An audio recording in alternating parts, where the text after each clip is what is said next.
Começa agora mais um episódio do podcast CIMIT 2020. O CIMIT é o Simpósio de Inovação Tecnológica do Instituto Federal do Pará, que este ano acontece nesse novo formato.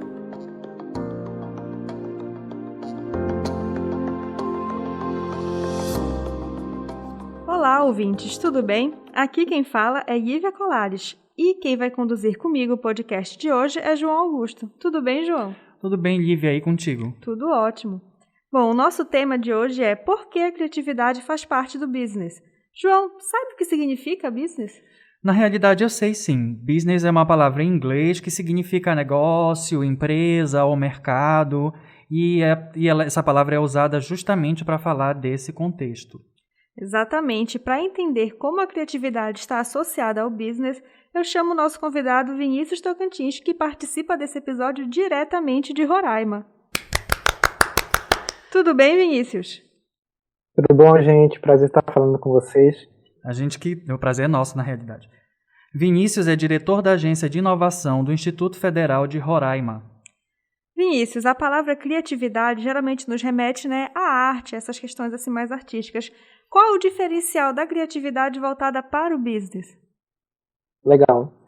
Eu acho que antes de conseguir responder essa relação da criatividade do business, é importante a gente fazer uma explicação sobre essas etapas, né? O que a sociedade hoje precisa, de uma forma geral, é a geração de inovação. Mas para a gente chegar à inovação, é importante que a gente consiga entender essas etapas. O primeiro ponto, e o que nos torna diferenciais dentro desse grande ecossistema da fauna e da flora, é a nossa capacidade de imaginar. A imaginação é um ponto muito importante. O momento em que a gente cria imagens na nossa cabeça. Por exemplo, se eu falo para vocês imaginar, por exemplo, Salinas, o sol, o pôr do sol, as músicas tocando, naturalmente você consegue criar essa imagem na sua cabeça. Sim. Isso demonstra que você é uma pessoa imaginativa. Só que a imaginação não é suficiente, né? A partir do momento que a gente é deparado a algum problema, alguma situação da vida, desde criança, como aprender a engatinhar, conseguir se equilibrar numa bicicleta, esses são tudo problemas da nossa vida. A gente começa a criar situações de soluções. Então, a criatividade, ela passa a ser uma resolução, né, um ato prático da nossa imaginação. Esse é um ponto fundamental. Só que a criatividade, normalmente, ela funciona para a gente, né? São soluções, aí se vocês colocarem invenções engraçadas no Google, vocês vão encontrar um monte de invenção. Todas elas são criativas, elas não são inovadoras.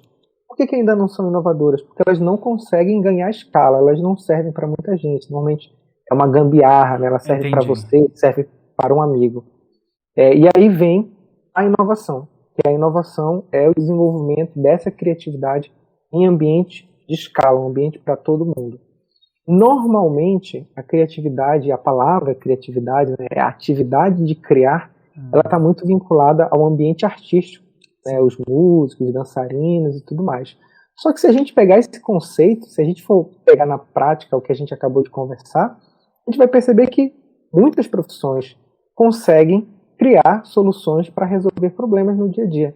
Pode ser professor, pode ser médico, pode ser advogado, pode ser, enfim, profissional do turismo, profissional da gastronomia. A criatividade está presente em todos esses pontos.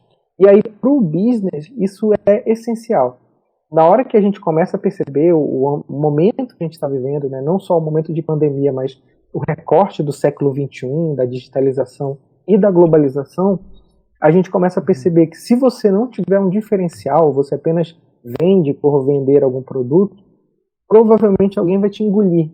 O mercado está muito competitivo. Então, mais do que nunca, a gente precisa trazer negócios brasileiros, negócios regionais, que tenham a intenção de criar novas experiências, criar novos produtos para conseguir se destacar nessa concorrência. Entendi. Professor, falastes aí de negócio, mercado, inovação e criatividade. Eu queria saber como isso está acontecendo dentro da rede federal, considerando que a rede federal ela é composta por instituições que são públicas, né? Então, a minha pergunta é justamente por juntar este conceito de mercado, negócio, com as instituições públicas. O senhor pode falar um pouquinho disso para a gente? Legal, legal. Eu vou separar em duas partes essa resposta. Primeiro para contar um pouco da rede, e depois para falar um pouco especificamente sobre a inovação, né? A rede ela é recente, apesar de ter mais de 100 anos, desde das escolas de artífice. Sim.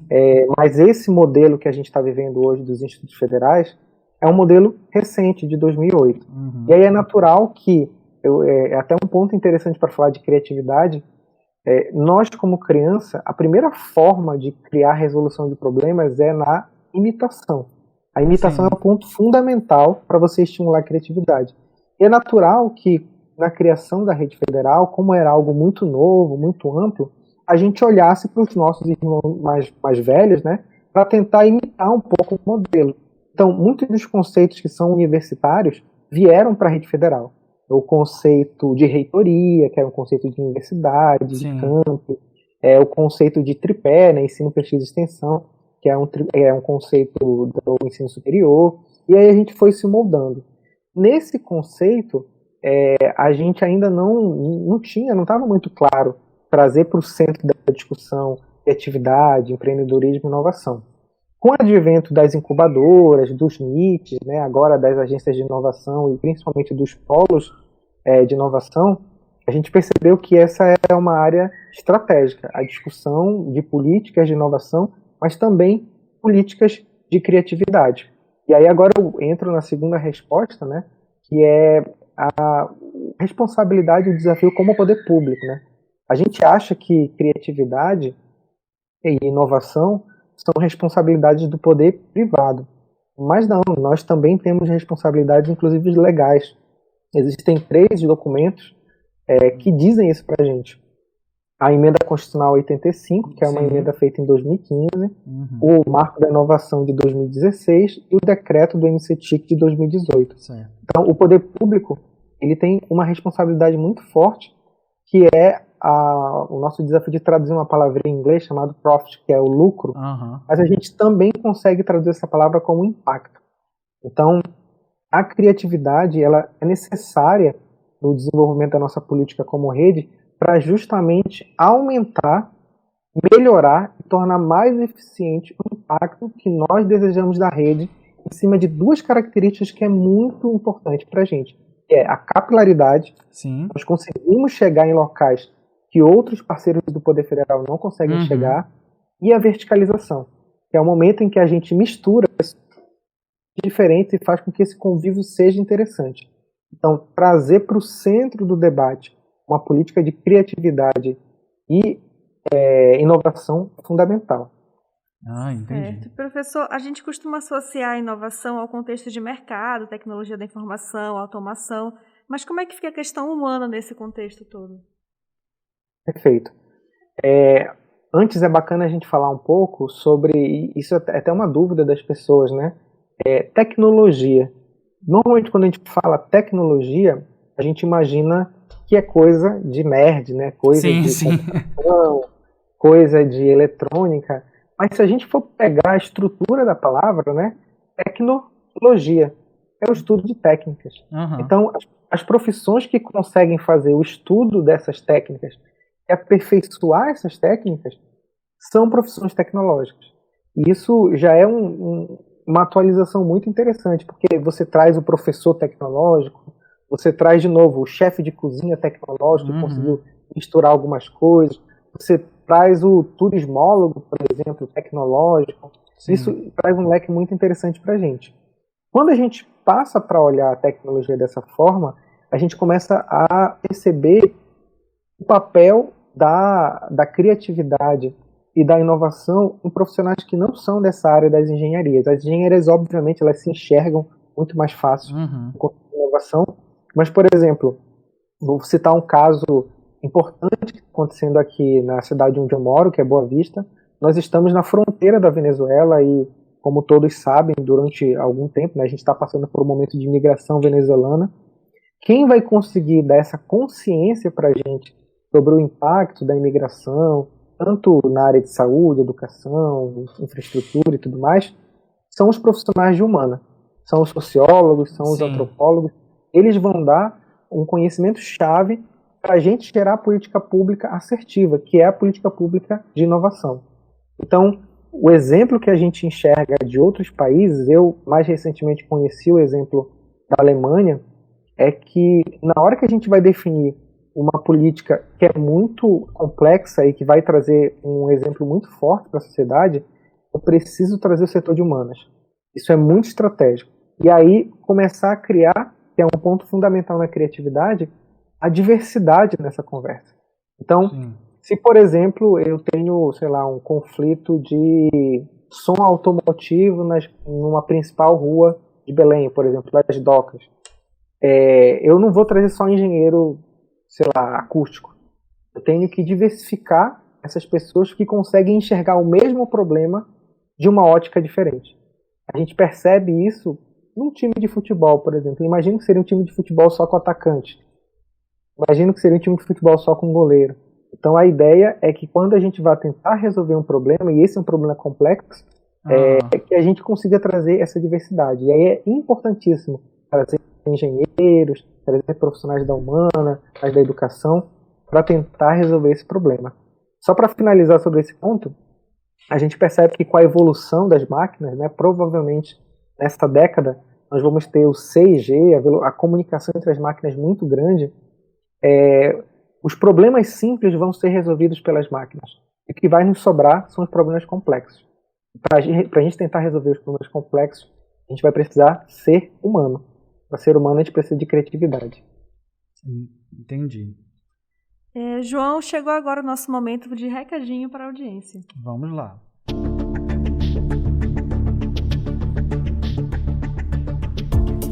Uma breve informação sobre criatividade. Sabe o que um rato tem a ver com inovação? Ao olhar para um ratinho na rua, o criador Walt Disney teve a ideia de transformar o roedor num personagem de desenho animado que falasse e que dançasse, o Mickey Mouse. Quem mais pensaria em transformar um roedor num grande companheiro? Só mesmo uma mente criativa. Com esse exemplo, percebemos como o processo de inovação necessariamente parte de uma ideia criativa. Tudo pode ser uma inspiração para a criatividade. Use a sua. Professor, a inovação ela vem para solucionar problemas, como você acabou de falar realmente, né? E qual é o papel da criatividade na identificação desses problemas, né, e na busca dessas soluções? Legal. É importante a gente ter uma estratégia que, inclusive, a gente está usando aqui no Instituto Federal de Roraima, que é criar uma base de problemas que possam ser resolvíveis durante o ano, né? A gente sabe que dentro da rede federal existem vários projetos de iniciação científica, projetos de extensão e tudo mais, mas normalmente são projetos que a gente tem interesse em pesquisar. É a busca do conhecimento nosso, né? Sim. Aí trazer a criatividade para resolver o problema dos outros é muito importante. Então, esses exercícios podem ser feitos desde criança, desde dentro da família, tentar mapear coisas que a gente possa resolver sozinho ou em comunidade, né? A palavra técnica é os consórcios científicos e tecnológicos. Ela é muito estratégica. A nossa instituição ganharia muito, se a gente for pensar o tripé da educação, ciência e tecnologia, a nossa instituição ganharia muito se a gente começasse a dialogar com a sociedade para tentar virar os projetos dos próximos anos na tentativa de resolver esses problemas. Por exemplo, agora em dezembro, começar a conversar com todas as instituições no Pará, por exemplo, para mapear quais são as principais dores deles, né? Primeiro, quais são os seus problemas? E segundo, se a gente tivesse um projeto para resolver esses problemas, você poderia financiar esse problema? Tipo, você financiaria com bolsa e tudo mais? E aí, naturalmente, os resultados são transferíveis, né? A gente tem uma dificuldade muito grande de conseguir transferir essas tecnologias. Então, a ideia é ter o parceiro já no começo do processo. Essa é uma das estratégias que eu acho que daria muito certo para a rede. Entendi. Vinícius, muito obrigado por tua participação e por contribuir com a gente com todo esse conhecimento. A gente está chegando ao final do nosso episódio, mas antes de finalizar, eu queria te pedir para deixar uma mensagem para os nossos estudantes. Legal. Primeiro dizer que é um prazer imenso falar com o IFPará. Sou paraense, mas estou há quase 20 anos em Roraima Então, já comecei a pegar sotaque aqui de Roraima também, minha família do Pará. Sempre fico muito feliz de conversar com todo mundo.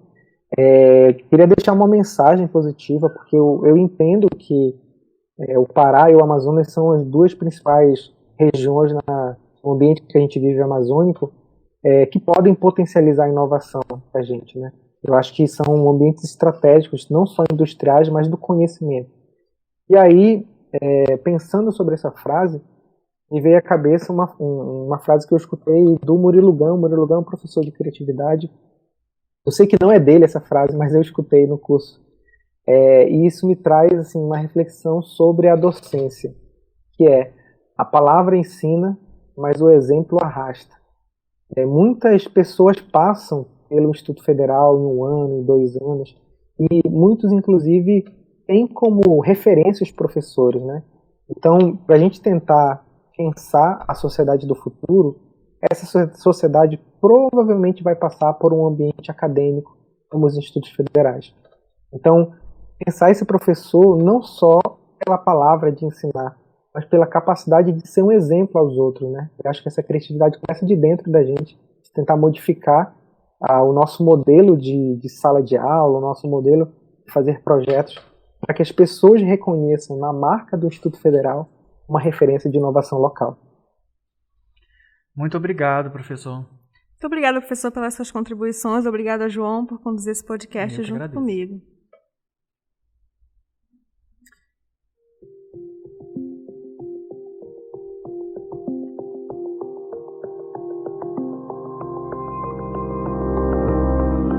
O podcast CIMIT 2020 é produzido pela Assessoria de Comunicação Social do IFPA, a ASCOM, e pela Pró-Reitoria de Pesquisa, Pós-Graduação e Inovação do IFPA, a ProPPG. Obrigado a todas e todos. Até o próximo episódio.